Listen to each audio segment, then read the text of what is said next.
Long before the gold of Mali and the libraries of Timbuktu, there rose a kingdom built on strength, gold, and spirit. A kingdom that ruled West Africa for nearly 900 years. This is the story of the ancient Ghana Empire, also known by its true name, Wagadu. From around 300 AD to 1200 AD, the Ghana Empire thrived in what is today southeastern Mauritania, western Mali, and eastern Senegal. Its location was no accident. It sat between the gold-rich forests of the south and the salt mines of the Sahara to the north, perfectly positioned to control trade across the continent. According to oral legend, a warrior named Dinga Chisse led the Soninke people to unite warring clans and form the foundations of Wagadu. They built a kingdom based on unity, strength, and strategy, defending their land and capitalizing on trade. Gold flowed like water in Ghana. The empire sat on lands rich in gold, and it controlled the trade routes where caravans brought salt, cloth, copper, ivory, and slaves.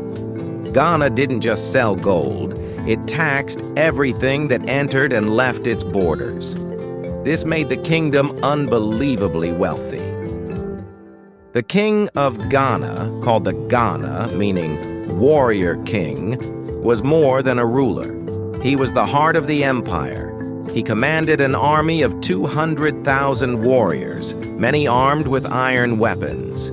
Beneath him, governors ruled over provinces, while local chiefs and elders managed villages and towns.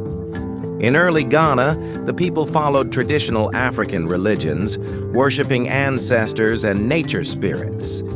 But as trade with Muslim North African Berbers increased, Islam began to spread. Muslim merchants built mosques and schools, while the royal court mostly held to the old beliefs. For a while, these two worlds coexisted, one traditional, one Islamic, within the empire's cities. At the heart of the empire stood Kumbi Saleh, a city of two halves. One was the king's city, home to palaces, warriors, and traditional temples.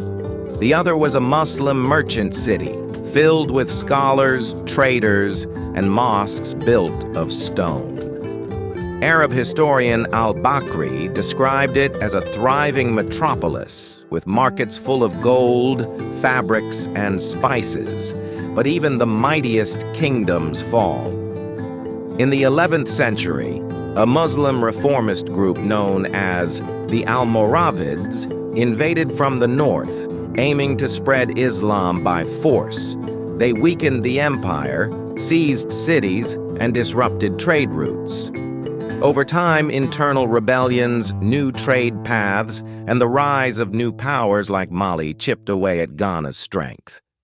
By 1200 AD, the once great Wagadu faded into history.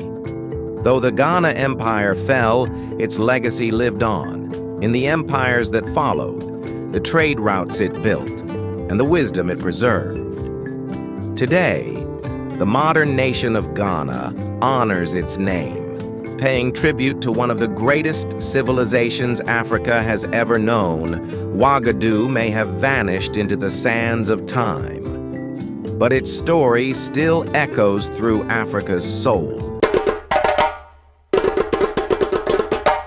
Subscribe to Unseen Africa, Kingdoms and Kings, to hear more tales from the golden age of Africa.